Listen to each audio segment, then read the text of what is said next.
साथीहरु म Raju Paudel stock investor तथा फाइनान्शियल एडभाइजर शेयर बजारसँग सम्बन्धित विभिन्न ज्ञानहरू बाँड्ने क्रममा आज म तपाईहरुलाई नेप्से सर्ट टर्म अपडेट लिएर नेप्सेको टेक्निकल एनालाइसिससँग सम्बन्धित भिडियो लिएर प्रस्तुत भएको छु र त्यसभन्दा अगाडि हाम्रो यो च्यानललाई तपाईहरुले सब्स्क्राइब गर्न भ्याउनु भएको छैन भने हाम्रो च्यानललाई क्लिक गर्न नभुल्नुहोला सब्स्क्राइब गर्नुहोला र भिडियोमा लाइक कमेन्ट पनि गर्नुहोला र अब म तपाईलाई आजको नेप्सेको सर्ट टर्म अपडेट लिएर विभिन्न टेक्निकल टुल्सहरु मार्फत नेप्सेको अवस्था के छ अब नेप्सेको आगामी यात्रा कता हुन सक्छ बैंकहरुले आज निष्कासन गरेको ब्याज दर कस्तो प्रकारको असर नेप्सेलाई अथवा शेयर बजारलाई पार्न सक्छ भन्ने बारेमा एउटा महत्त्वपूर्ण जानकारीमूलक भिडियो लिएर तपाईहरु समक्ष प्रस्तुत भएको छु अब म तपाईहरुको ध्यान यो भिडियोतर्फ केन्द्रित गराउन चाहे तपाईहरुलाई म सर्वप्रथम यो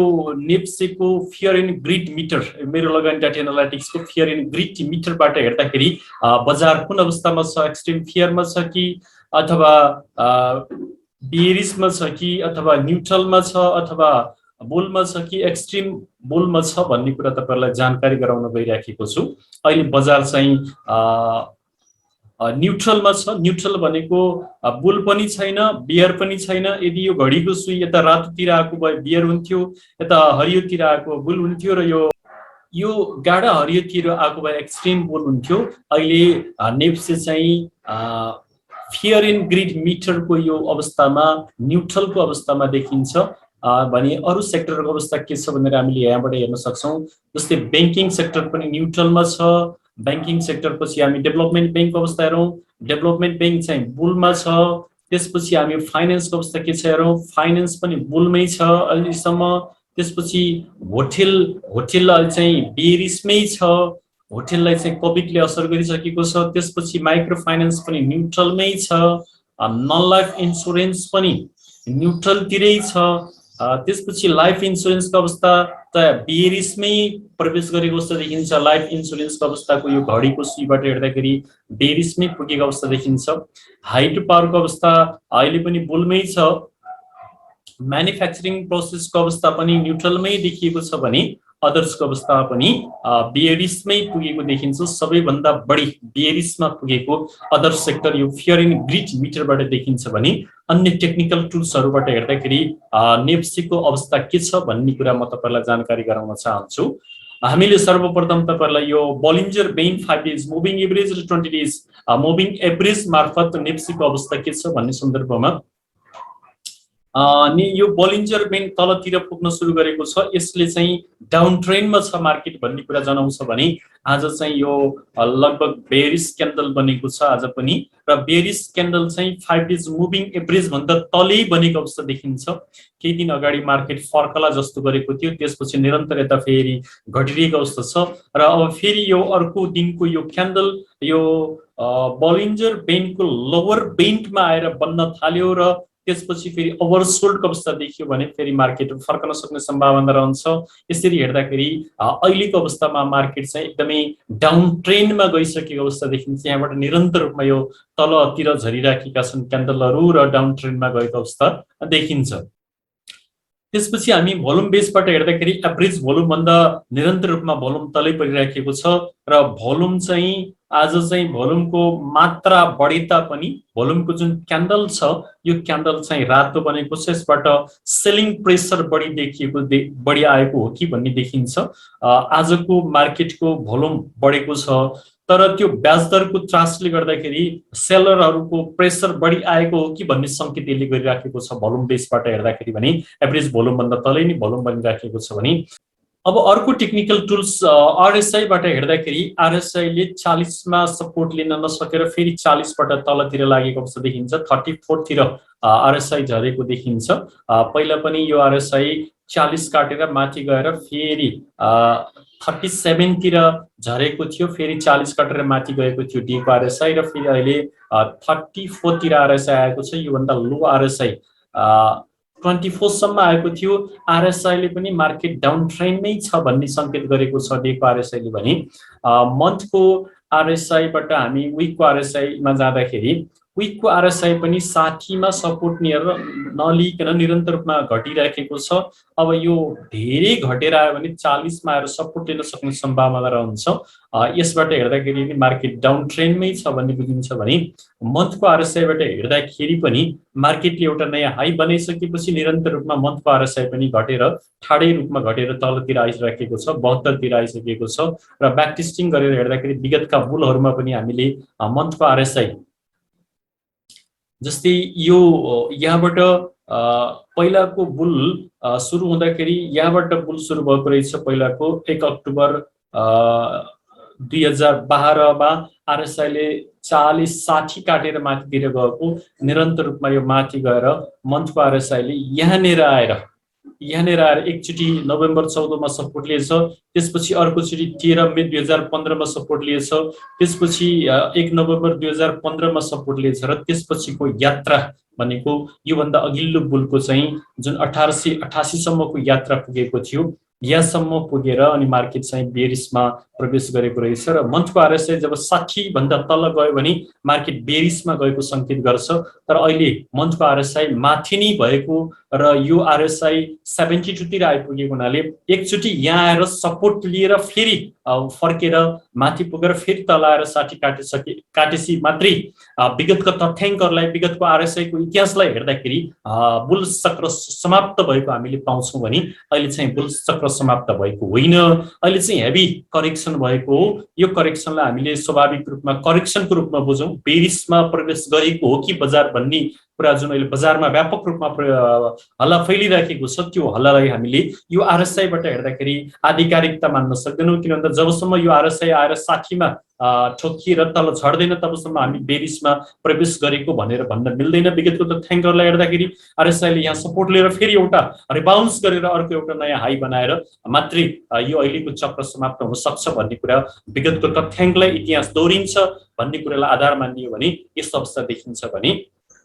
दिएकोबाट त 40 काटेर तल गइराखेको छ। अब हामीले एमएसिडीबाट हेर्दाखेरि एमएसिडी जब यहाँनिर एमएसिडीले माथिबाट यो 12 डेजको जुन मुभिङ एभरेज छ ब्लू कलरको, यो मुभिङ एभरेजले 26 डेजको यो रेड कलरको सिग्नल लाइनलाई काटेर तल झरिसकेपछि यहाँबाट एकचोटि फर्कन कोसिस गरेको थियो, तर फेरि एमएसिडी को 12 डेज लाइन तलै आइसकेको छ, धेरै तल आइसकेको छ। जिरो लाइन भन्दा धेरै तल यस्ता स्ट्रेन्थ बारहरू बनिराखेका छन्। स्ट्रेन्थ बारहरू घट्दो क्रममा घटिराखेका थिए र फेरि आज एउटा स्ट्रेन्थ बार लामो बन्न सुरु गरेको छ। यी घट्दै घट्दै घट्दै 0 भन्दा माथि गइसकेपछि मार्केट फेरि रिबाउन्स हुन सक्ने सम्भावना एमएसिडीबाट देखिन्छ भने अहिलेको अवस्थामा एमएसिडीले पनि बजार डाउन ट्रेन्डमै छ, करेक्सनमै छ भन्ने कुरा संकेत गरिराखेको छ भने यता चाहिँ डिएमआई एडीएक्सबाट हेर्दाखेरि डिएमआई यो जुन माइनस लाइन थियो, रेड लाइन, यो रेड लाइन यहाँ पुगेर निरन्तर रूपमा तल घटेर फेरि ग्रीन डिएमआई प्लस लाइन माथितिर जाने संकेत गरेको थियो र यो एडीएक्स को ट्रेन लाइन पनि तलतिर आएर रातोसँग माथि गएर फेरि तलतिर आउन कोसिस गर्दै थियो। तर अहिले चाहिँ यसले पनि के देखाउँछ त भन्दा बेरिस ट्रेनमा छ बजार भन्ने कुरा देखाउँछ, सर्ट टर्म बेरिस ट्रेनमा छ भन्ने कुरा देखाउँछ भने यता चाहिँ डिएमआई प्लस लाइनले के देखिरहेको छ त भन्दाखेरि निरन्तर रूपमा तल गइराखेको छ, फेरि माथि जान कोसिस गरेको थियो, तल फर्किराखेको छ। यसबाट हेर्दा पनि अहिले बजार चाहिँ सर्ट टर्म बेरिसमा गएको हो कि भन्ने संकेत गरिराखेको छ। यसरी हामीले विभिन्न टुल्सहरूबाट नेप्सीको अवस्था तपाईहरुलाई जानकारी गराइसकेका छौं भने अब तपाईहरुलाई मैले यो नेप्सीको ज्योतिषीय टुल्स जो हामीले फिबोनाची भनेर यसलाई तपाईहरुलाई चिनाउने गरेका छौं, यो फिबोनाचीबाट हेर्दाखेरि नेप्सीको सपोर्ट एरिया कता कता छ, कहाँ गएर नेप्सीले सपोर्ट लिन सक्छ भन्ने बारेमा पनि जानकारी गराउन गइराखेका छौं। यो भनेको लोबाट हाई बटममा तानेर सपोर्ट हेरिन्छ भने हाईबाट लोमा तानेर रेसिस्टेन्स हेरिन्छ। अहिले चाहिँ लोतिरै गइराखेको हुनाले हामीले यसको सपोर्ट हेर्न गइराखेका छौं। सपोर्ट हेर्दाखेरि जब यहाँबाट निरन्तर रूपमा खस्यो, बजार खसेर एउटा लो बनायो, 1 मा आएर यसले सपोर्ट लियो, 2779.03 सम्म आयो, त्यसपछि रिबाउन्स भएको 161 अंकले बढेको बजारले लाई 0.618 पनि काटेर माथि गएको थियो। त्यसपछि निरन्तर रूपमा फेरि घटिराखेको छ र अस्तिको दिनमा फेरि 71 अङ्कले बजार बढेर बन्द भएको थियो। त्यसैले फेरि निरन्तर घटिराखेको छ र यसले चाहिँ 0.618 काट्न सकेको अवस्था देखिन्न। त्यस यता यो ग्रीन क्यान्डलले पनि त्यही गरेर ठोकिएको अवस्था छ। यसले काट्न खोजेको थियो तर क्लोजिङमा आएर 0.618 भन्दा तलै बन्द भएको छ। त्यसपछि निरन्तर रूपमा क्यान्डल रेड क्यान्डलहरू बनिराखेका छन् र आज यसले 0.786 मा पनि सपोर्ट लिन सकेन र तल झर्यो र 1 जो 2779 जो पहिलाको लो पोइन्ट थियो त्यो लो पोइन्टमा आउन कोसिस गरेको थियो। आज त्यहाँ आएर सपोर्ट लिएर फर्केको अवस्था देखिन्छ।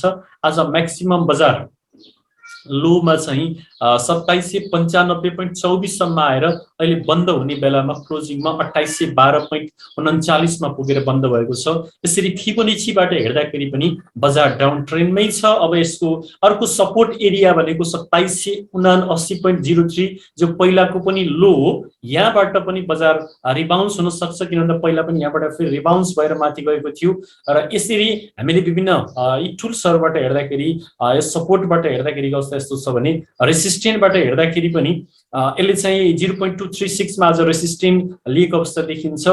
पहिला गएर त्यहाँ ठोकेर फेरि बन्द हुने बेलामा तल आएर बन्द भएको अवस्था देखिन्छ। यदि यो सोमबारको बजार खोल्दाखेरि यसलाई पार गर्यो भने यसको चाहिँ अर्को रेसिस्टेन्ट 0.382 जो 2950 को हुनेछ। त्यसलाई पार गरिसकेपछि यसको 3003 को हुनेछ र त्यसलाई पनि पार गर्यो भने 0.618 जो 3055 को हुनेछ र मैले यसभन्दा अगाडि पनि भनेको थिएँ यो अहिलेको हाईलाई तोडेर बजार अगाडि बढ्यो भने यसको यात्रा आगामी यात्रा भनेको 1.618 जो 3504 सम्म पुग्ने सम्भावना देखिन्छ। तर यो सम्भावना अहिले तत्कालै देखिने अवस्था देखिरहेको छैन। धेरै अवरोधहरू छन्, रेसिस्टेन्टहरू छन्, तोड्दै अगाडि बढ्नुपर्ने अवस्था देखिन्छ भने अब म तपाईहरुलाई विभिन्न सेक्टरहरुको पी रेशियोको अवस्था के छ भन्ने कुराको पनि जानकारी गराउन चाहन्छु। नेप्सेको पी रेशियो 40.37 छ। यसलाई हामीले एभरेज पी रेशियो मान्नुपर्ने हुन्छ। बैंकिङको नेप्सेको भन्दा अन्डर भ्यालुमा छ। बैंकिङको पी रेशियो 24.34 छ। ट्रेडिङको पनि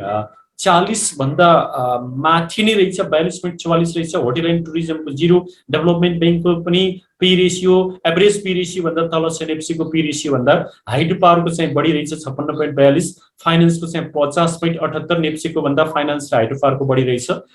नन लाइफको पनि बढी रहेछ। म्यानुफ्याक्चरिङ प्रोसेसिङ एकदमै न्यून रहेछ 20.59 पी रेशियो रहेछ भने अदर्सको चाहिँ 36.9 यो पनि अन्डर भ्यालुमा रहेछ एभरेज पी रेशियो भन्दा। त्यसपछि माइक्रो फाइनान्स पनि 39.36 रहेछ, यो पनि एभरेज रेप्सेको पी रेशियो भन्दा तलै नै भएको अवस्था देखिन्छ भने अन्य सेक्टरहरु जस्तो लाइफ इन्स्योरेन्सको चाहिँ एकदम म्याक्सिमम रहेछ 98.75 रहेछ भने इन्भेस्टमेन्टको चाहिँ 92.54 सबैभन्दा बढी पी रेशियो भएको लाइफ र त्यसपछि यसको चाहिँ इन्भेस्टमेन्टको सेकेन्डमा पर्दो रहेछ। यसरी विभिन्न टुल्सहरुबाट हेर्दाखेरि नेप्सेको यात्रा अहिले डाउन ट्रेन्डमै देखिन्छ। तर हामीले मन्थको आरएसआईबाट हेर्दाखेरि अहिले नेप्से बेरिसमै गएको हो भनेर भन्न सक्ने आधार लिन सक्दैनौं किनभने विगतका तथ्याङ्कहरुलाई हेरेर विगतलाई केलाएर हेर्दाखेरि इतिहास रिपिट हुन्छ, इतिहास दोहोरिन्छ भन्ने कुरा हामीले बुझ्नुपर्ने हुन्छ। त्यो कुरालाई तपाईहरु समक्ष बुझाउँदाखेरि अहिले चाहिँ शेयर बजार बेरिसमा गएको होइन।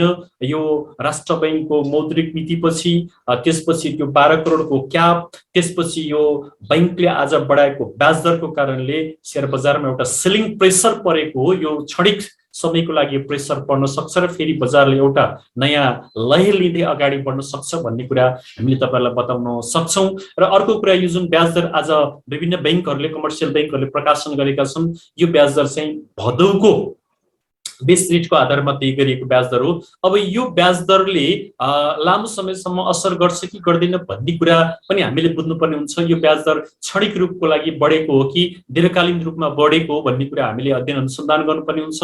तर मेरो बुझाइमा मेरो अध्ययनमा जब सरकार परिवर्तन भयो, ओली सरकारले विनियोजन गरेको बजेट अहिलेको नयाँ सरकारले खर्च नगरेर रोकेर नयाँ बजेट ल्याउने नाममा अहिले सरकारी खर्च शून्य भइराखेको अवस्थाले गर्दाखेरि बैंकमा तरलताको समस्या सिर्जना भएको, त्यो तरलताको समस्याले गर्दाखेरि बैंकमा पैसाको चाप परेको अवस्था पनि देखिन्छ, जसले गर्दाखेरि पैसा जनताबाट तान्नको लागि उनीहरूले ब्याज दर बढाएको अवस्था देखिन्छ। तर अब असोज लागिसकेपछि सरकारको बजेट पनि खर्च हुन सुरु गर्नेछ। कर्मचारी, शिक्षक, विभिन्न प्रकारका राष्ट्र सेवक कर्मचारीहरूको दशैं पेस्के आउने, थलब आउने, भत्ता आउने र त्यो पैसा बजारमा जाने र बजारबाट बैंकको खाताहरूमा पुग्ने र बैंकमा तरलताको समस्या हट्ने अवस्था म देख्दछु। त्यसपछि बैंकको ब्याज दर फेरि असोज मसान्त पछि घट्न सक्ने सम्भावना पनि देखिन्छ।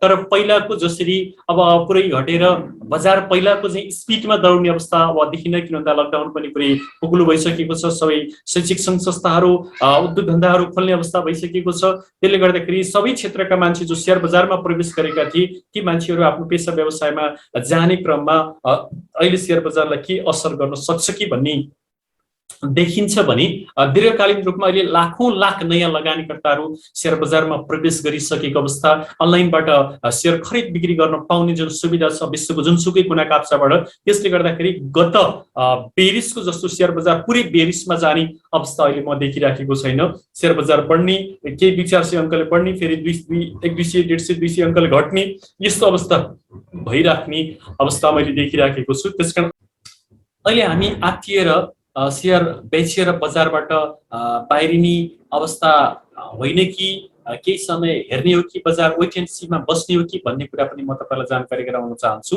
बजार अहिले डाउन ट्रेन्डमै छ। यो डाउन ट्रेन्ड कति जाने हो भन्ने कुरा यो फिबोनाचीबाट हेर्दाखेरि यो म्याक्सिमम गयो भने तपाईहरुको 1 मा जान सक्छ। यहाँबाट तल झर्यो भने एकदमै स्ट्रङ सपोर्ट एरिया भनेको 1.618 जो 2502, यो 2502 मा आउन सक्छ। बजारमा जुन हल्ला छ अब 2500 मा जान सक्छ भन्ने यसैलाई आधार मानेर भनिएको। तर विगतमा धेरै पटक यहीँबाट बाउन्स भएको हुनाले, यो 1 बाट बाउन्स भएको हुनाले यो मितिमा पनि 30 जुन, त्यसपछि 8 जुलाई, त्यसपछि 5 सेप्टेम्बरमा यही बिन्दुबाट 1 बिन्दुबाट बजारले बाउन्स ब्याक लिएको हुनाले अहिले 1.618 सम्मै झर्न सक्ने अवस्था म देख्दिन।